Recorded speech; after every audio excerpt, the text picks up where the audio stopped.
मित्रों, CL sir GS classes में आप सभी का स्वागत है। मित्रों, आपके विशेष मांग पर मैं आज एक क्लास की शुरुआत करता हूं। अभी तो बहुत अच्छा सेटअप नहीं है। आप मेरे बोर्ड और वीडियो की क्वालिटी पे मत जाना, बस सिलेबस जो मैं आपको पढ़ाऊंगा उसकी क्वालिटी पे जाना, क्योंकि आपको जो सिलेक्शन मिलेगा वो चमक धमक से नहीं मिलेगा, बल्कि आपको सही सटीक नॉलेज से मिलेगा।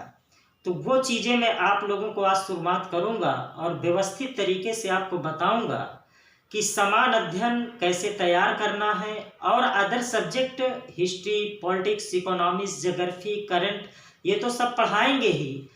जैसे जैसे आपकी ज़रूरतों को ध्यान में रखते हुए रीजनिंग, मैथ, इंग्लिश और हिंदी की भी हम क्लास आपको अपने चैनल पर लाएंगे। तो कैसे हम पढ़ाएंगे, ये सब चीज़ों को सिस्टमेटिक तरीके से समझें। और अगर आपको प्यार दुलार बना रहेगा तो बहुत जल्दी डिजिटल बोर्ड पर भी मैं आपको क्लास उपलब्ध कराऊंगा। तो आज हम सबसे पहले पढ़ने जा रहे हैं कि समान अध्ययन है क्या। आज हम सबसे पहले समान अध्ययन की बात करेंगे। समान अध्ययन, तो देखिए, समान अध्ययन जो जीएस है, जनरल स्टडी जीएस, इसमें हमको क्या क्या पढ़ना है और कैसे हम पढ़ाएंगे, ये सारी चीज़ों पर हम बात करेंगे। तो देखिए, सबसे पहले हम आपको इसमें जैसे संविधान की पूरी जानकारी देंगे, फिर उसके बाद अर्थव्यवस्था की पूरी जानकारी आपको विस्तार से मिलेगी। इसके बाद आपको इतिहास और भूगोल,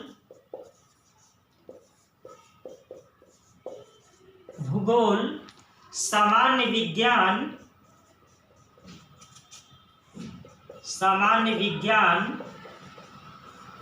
पर्यावरण,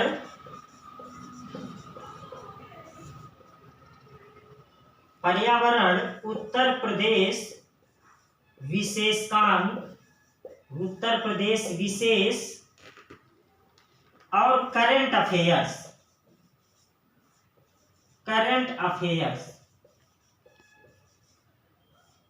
ये आपका समान अध्ययन का पार्ट है, जिसमें आपको संविधान पढ़ना पड़ेगा। इसमें भी इसे आपको व्यवस्थित तरीके से पढ़ाएंगे, फिर अर्थव्यवस्था पूरी पढ़ाएंगे, फिर इतिहास, फिर भूगोल और सामान्य विज्ञान। मित्रों, आप लोग जानते ही हैं मैं कैसे पढ़ाऊंगा, क्या पढ़ाऊंगा, आपने जानते भी हैं और यहाँ पे आपको जानने का अवसर भी मिलेगा।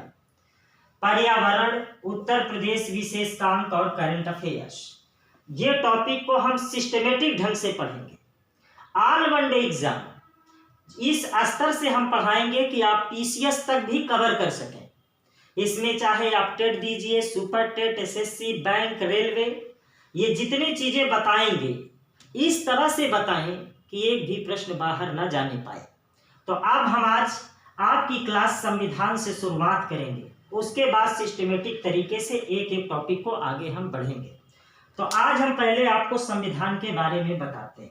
तो मित्रों, इसका स्क्रीनशॉट ले लीजिए, फिर आगे बढ़ते हैं।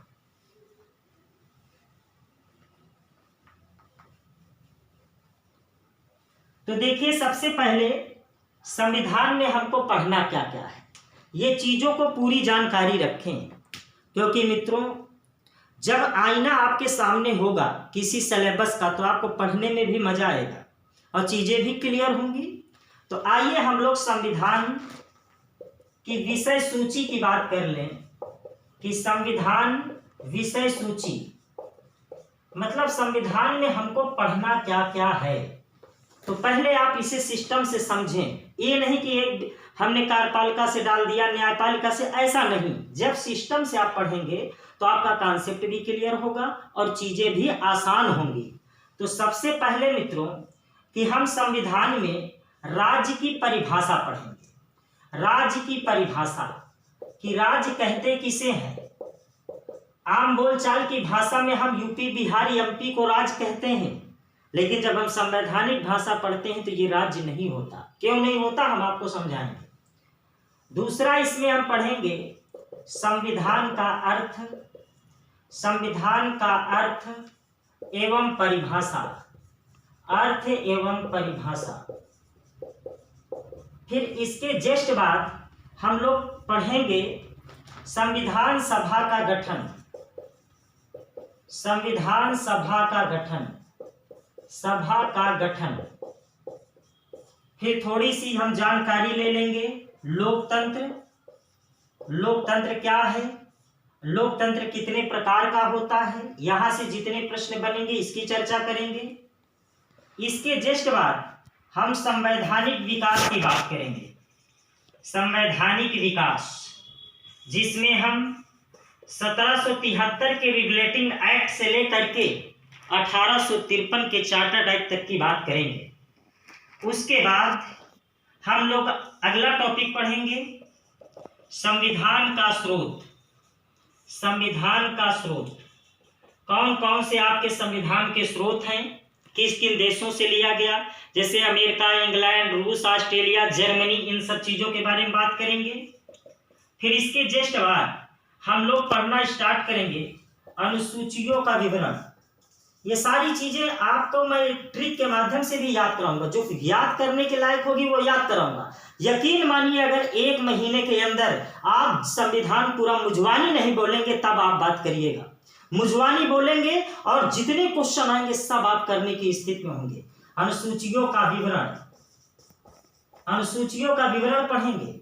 जैसे ही अनुसूचियों का विवरण हम लोग पढ़ चुकेंगे, इसके जस्ट बाद हम लोग पढ़ेंगे प्रस्तावना, प्रस्तावना, प्रस्तावना पढ़ने के बाद हम लोग संघ राज्य क्षेत्र, अब हम आर्टिकल पे आएंगे, संघ राज्य क्षेत्र।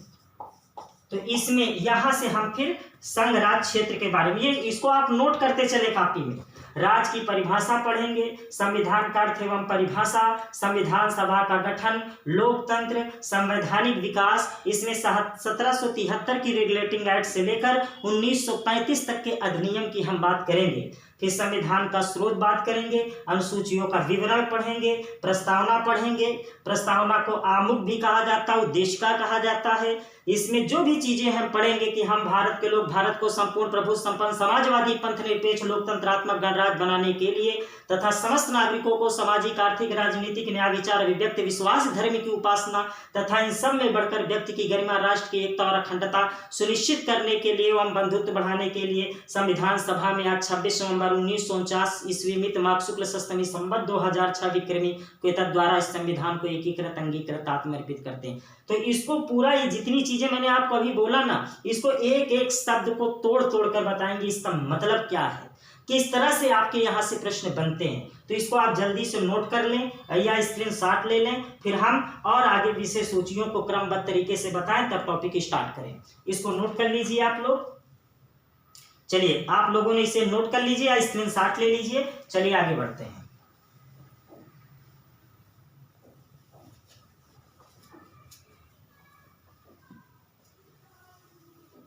अब इसके बाद हम अगला टॉपिक जो होगा नागरिकता,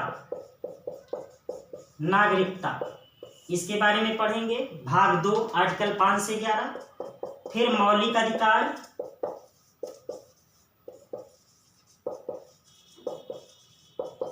मौलिक अधिकार के बारे में पूरी चर्चा करेंगे। भाग 3 आर्टिकल 12 से 35। फिर इसके बाद हम मित्रों नीति निर्देशक तत्व पर चर्चा करेंगे। नीति निर्देशक तत्व, नीति निर्देशक तत्व के बारे में बात करेंगे। फिर मौलिक कर्तव्य, मौलिक कर्तव्य कौन कौन से हैं इसके बारे में हम बात करेंगे। आप समझ लीजिए पहले पूरा सिलेबस, मतलब पूरा संविधान ही है, कुछ छोड़ना ही नहीं है, ताकि जहां से पूछना चाहे पूछे। जिस दिन ये कॉन्फिडेंस हो जाएगा कि संविधान में कोई भी प्रश्न आएगा हम गलत नहीं करेंगे, यही कॉन्फिडेंस हर विषय में जिस दिन आ जाएगा सफलता आपका कदम चूमेगी। मेरा कहने का सी मतलब है कि मेहनत इतनी खामोशी से करो कि सफलता स्वयं चिल्लाने लगे कि आप करना क्या चाहते हैं। मेहनत बहुत शिद्दत से करिए और यकीन मानिए कि मैं आपकी उल्फत को कभी बदनाम होने न दूंगा। उल्फत माने होता है लगाव। अब आप जो मुझ पर उम्मीद रखेंगे इसे कभी बेनाम होने न दूंगा। मेरी जिंदगी में सूरज निकले या ना निकले, पर बच्चों आपकी जिंदगी में शाम होने न दूंगा। यही उद्देश्य से मैं वीडियो लेकर आया। उसके बाद हम लोग बात करेंगे संघ कार्यपालिका। संघ कार्यपालिका, अब जैसे संघ पढ़ेंगे ना वैसे ही सेम हम यहीं पे लिख दे रहे हैं राज्य कार्यपालिका। राज्य कार्यपालिका कहने का मतलब संघ में जैसे राष्ट्रपति के नाम, और मैं भी आगे सब समझाऊंगा कैसे इन दोनों को तुलनात्मक हम पढ़ेंगे, मतलब ये तैयार तो ये अपने आप तैयार, कैसे अभी बताता हूं। उसके बाद संघ विधानमंडल।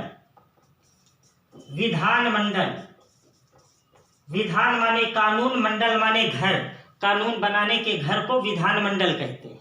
कार्यपालिका, विधायिका, न्यायपालिका, तो वही चीजें जैसे यहाँ संघ का विधानमंडल वैसे ही राज्य विधानमंडल। जैसे ही संघ विधानमंडल पढ़ेंगे वैसे ही सेम राज्य विधानमंडल चलेगा, जो जो चेंज होगा वो हम बताते चलेंगे। इसके बाद न्यायपालिका। न्यायपालिका के बारे में, न्यायपालिका के बाद संघ राज्य संबंध। संघ राज्य संबंध, उसके जस्ट बाद हम पढ़ेंगे निर्वाचन आयोग। निर्वाचन आयोग, निर्वाचन आयोग के बाद हम पढ़ेंगे लोक सेवा आयोग। लोक सेवा आयोग, लोक सेवा आयोग, पंचायती राज व्यवस्था। पंचायती राज व्यवस्था, मतलब ये सारे टॉपिक को हम क्लियर करेंगे। और नीचे विविध डाल लीजिए, अन्य जो भी आपके टॉपिक होंगे उसको उस पर हम अध्ययन करेंगे। तो चलिए आइए हम लोग इस सारे पूरे सिलेबस की चर्चा करेंगे और इस सारी चीज़ों को हम पढ़ेंगे। तो हम कैसे पढ़ेंगे, आज हम शुरुआत से आपको बताते हैं कि संविधान हमको कैसे समझना है और कैसे पढ़ना है। तो चलिए आइए हम लोग इसको नोट कर लीजिए सिलेबस, क्योंकि इसी क्रम में हम आगे बढ़ेंगे। फिर इसके बाद प्रैक्टिस, बहुत सारी चीज़ें चलेंगी। ये जैसे ही समाप्त होगा फिर इकोनॉमिक्स, मतलब स्टेप बाय स्टेप सारी चीज़ें आपकी क्लियर होंगी। चलिए आगे बढ़ते हैं हम लोग।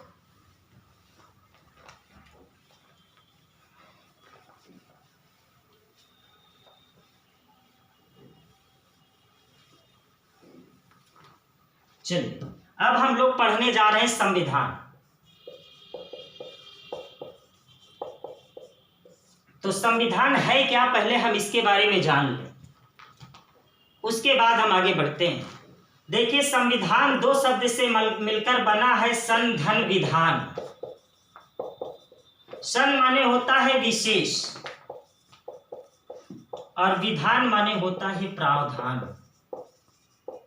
प्रावधान मतलब एक विशेष प्रकार का प्रावधान। यहां विशेष में तीन चीजें आएंगी, कार्यपालिका, विधायिका और न्यायपालिका। देखिए सन धन विधान एक विशेष प्रकार का प्रावधान। हमारा भी आपका संविधान होता है, लेकिन हमारे जीवन से संबंधित होता है। लेकिन जहां 122-23 करोड़ आबादी को चलाना है, उसके लिए संविधान की जरूरत होती है, एक विशेष प्रकार के संविधान की। अब देखिए विशेष में कार्यपालिका, विधायिका, न्यायपालिका आ गई। मैं आपको एक एग्जाम्पल के माध्यम से समझाता हूं। जैसे मान लीजिए ये कोई खूंटा है और इसमें एक गाय बांध दीजिए। ये गाय करेगी क्या, ये खूंटे के चारों ओर स्वतंत्रता पूर्वक चक्कर तो लगाएगी, लेकिन इस खूंटा से ये गाय बेचारी मुक्ति नहीं पाएगी। बात समझ रहे हैं? उसी तरह जो भारतीय संविधान है वो एक खूंटा की भांति है। अब यहाँ एक गाय बंधी है, या हम 3 गाय बांध देते हैं। एक गाय का नाम रख देते हैं कार्यपालिका, और एक गाय का नाम रख देते हैं विधायिका, और एक गाय का नाम रख देते हैं न्यायपालिका। जिस तरह इस खूंटे में बंधी एक गाय है, ये गाय खूंटे के चारों ओर स्वतंत्रता पूर्वक चक्कर तो लगाती है, लेकिन बेचारी इस खूंटा से मुक्ति नहीं पाती है।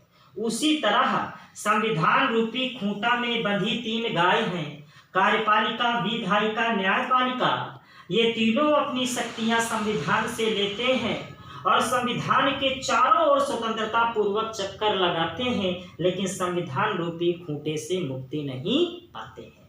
तो जरा समझिए, हमारे देश का सर्वोच्च क्या है? संविधान।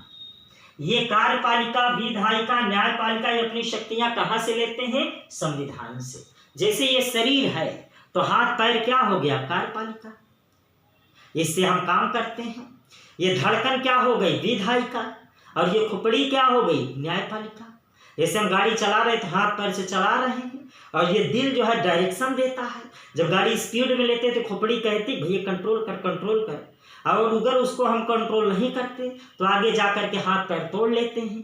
तो कार्यपालिका और विधायिका पर नियंत्रण करने का काम कौन करता है? न्यायपालिका करती है। इसीलिए कहा जाता है कि किसी भी देश का शासन बिना कार्यपालिका और विधायिका के तो चलाया जा सकता है, लेकिन बिना न्यायपालिका के किसी देश के शासन की कल्पना नहीं की जा सकती, क्योंकि न्याय जीवन का परम सत्य है।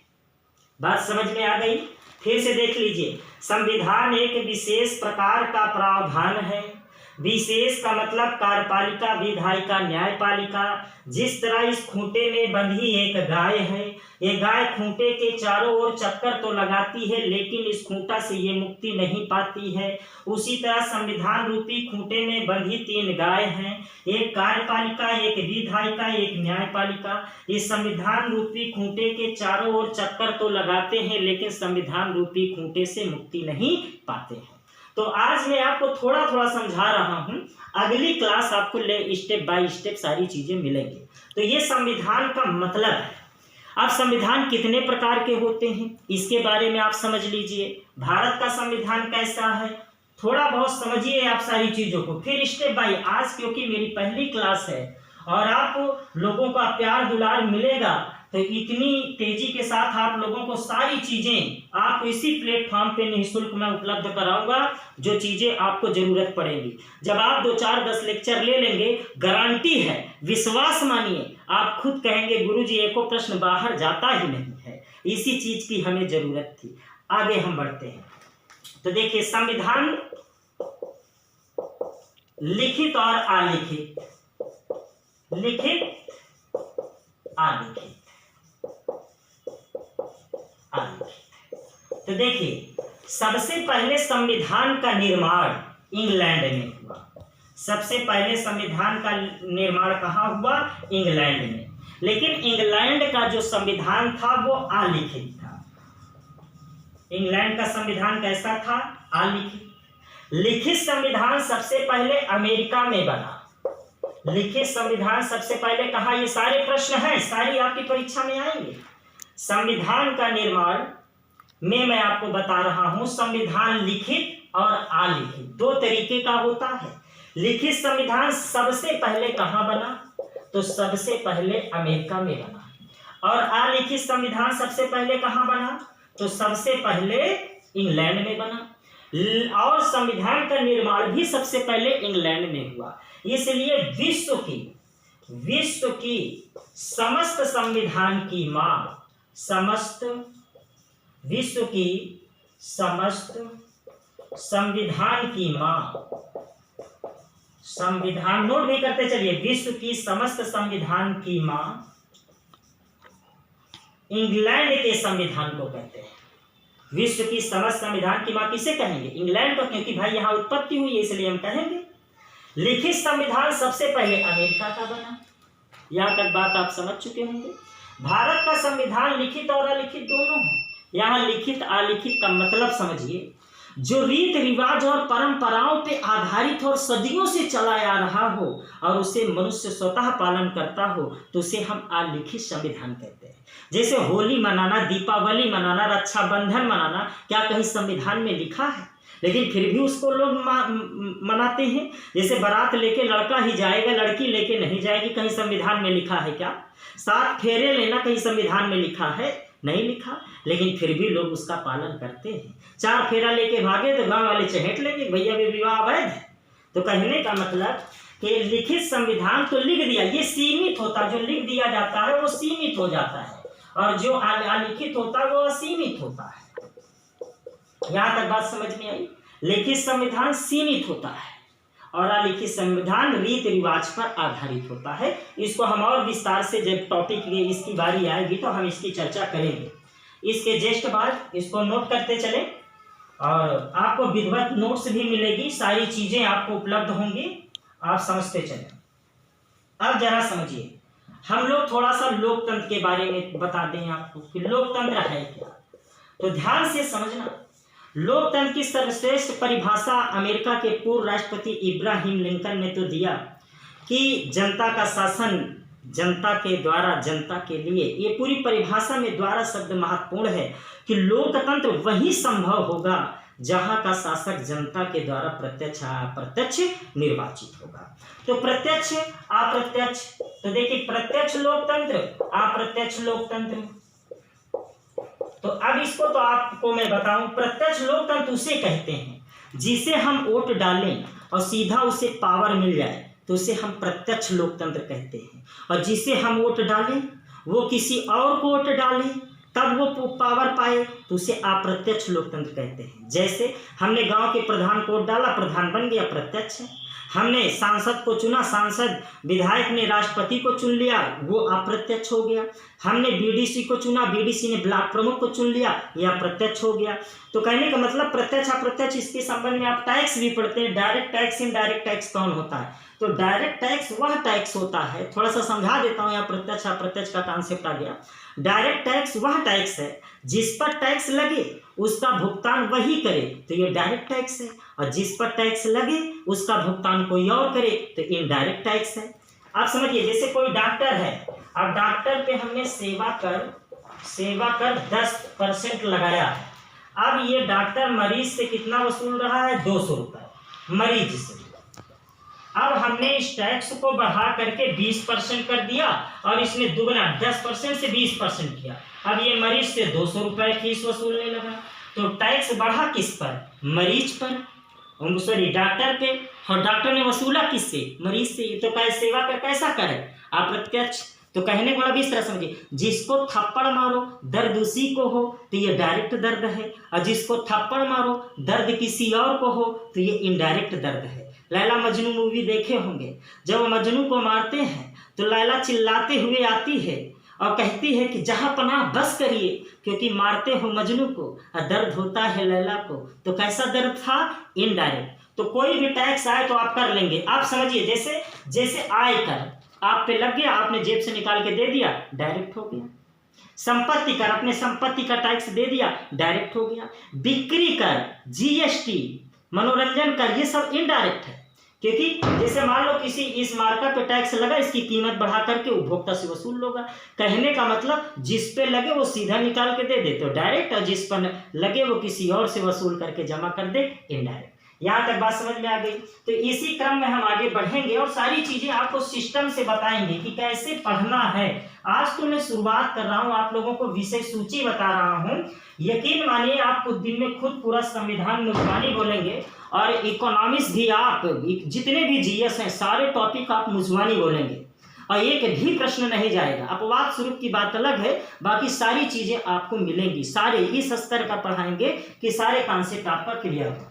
अब देखिए, संविधान का अर्थ जान लिए, लोकतंत्र क्या है, प्रत्यक्ष अप्रत्यक्ष। तो देखिए लोकतंत्र की थोड़ा नेचर के बारे में जान ले। अभी आपको हम समझा रहे हैं, केवल सिलेबस में पढ़ना क्या, अभी हम स्टार्ट नहीं किए। स्टार्ट आपका कल से हम क्लास करेंगे सिस्टम से। तो लोकतंत्र की प्रकृति, लोकतंत्र की प्रकृति, नेचर ऑफ डेमोक्रेसी क्या होता है। तो देखिए इसकी हम 3 बात करेंगे। एक होता है राजनीतिक लोकतंत्र, राजनीतिक लोकतंत्र। एक होता है सामाजिक लोकतंत्र, एक होता है आर्थिक लोकतंत्र। समझिए, राजनीतिक लोकतंत्र का मतलब जिसे वोट डालने का अधिकार मिला हो, चुनाव लड़ने का अधिकार मिला हो, अपनी बात कहने का अधिकार मिला हो, वो राजनीतिक लोकतंत्र है। भारत में राजनीतिक लोकतंत्र तो है, लेकिन सामाजिक और आर्थिक लोकतंत्र नहीं है। जबकि अमेरिका में, ये भारत में नहीं है, ध्यान से समझना। और भारत में सामाजिक, आर्थिक और ये तीनों है। कहाँ पे? अमेरिका में। इसलिए विश्व का सबसे शक्तिशाली अगर लोकतंत्र पूछा जाए किस देश का है तो अमेरिका का है। क्यों? क्योंकि वहां सामाजिक, आर्थिक, राजनीतिक ये तीनों लोकतंत्र की प्राप्ति है, जबकि भारत में केवल राजनीतिक है, सामाजिक आर्थिक नहीं है। कहने का मतलब सामाजिक आर्थिक को समझिए, बिना जाति, बिना धर्म, बिना भाषा के वोट डाले, चुनाव लड़े तो ये तो राजनीतिक है। सामाजिक का मतलब यदि समाज में जातिवाद, क्षेत्रवाद से परे हो, यहाँ पे तो जाति के नाम पे, धर्म के नाम पर काम हो रहा है, इसलिए हमारे देश में सामाजिक लोकतंत्र नहीं है, आर्थिक लोकतंत्र भी नहीं है, क्योंकि हमारे देश में विषमता है। कुछ खा खा के मर रहे हैं, कुछ खाने के लिए मर रहे हैं, कुछ पेट फुलाने के लिए मर रहे हैं, कुछ पेट पचकाने के लिए मर रहे हैं। मतलब विषमता बहुत ज़्यादा है। कोई एसी में पैदा हो रहा है, कोई खेत में पैदा हो रहा है। तो सीधी सी बात है, एसी वाला डेवलप करेगा और खेत वाला बेचारा जहाँ का तहाँ रह जाएगा। तो इसलिए हमारे देश में सामाजिक आर्थिक लोकतंत्र नहीं है। इस तरह से हम इसको आगे पढ़ेंगे, सिस्टम से पढ़ेंगे। अभी तो आपको मैं केवल बता रहा हूँ कि हमको आगे कैसे पढ़ना है। सारी चीज़ें आपको यहीं पे सारी चीज़ें क्लियर होंगी, सारे टॉपिक यहीं पे क्लियर होंगे। थोड़ा मैं आपको ये बताना चाह रहा हूँ कि कैसे हम टॉपिक को समझेंगे, कैसे हमको पढ़ना है व्यवहारिक जीवन में, आपकी वो आम बोलचाल की भाषा में, आपके आसपास में पूरे सिलेबस को खत्म करूँगा। जैसे मान लीजिए कि एग्जाम्पल तौर पे, जैसे हम कार्यपालिका पढ़ते हैं, जैसे कार्यपालिका पढ़ते हैं, तो देखिए मैंने इधर लिखा संघ कार्यपालिका, भी मैंने कहा था ना थोड़ा सा इसको बताऊंगा, और इधर हमने लिख दिया राज्य कार्यपालिका।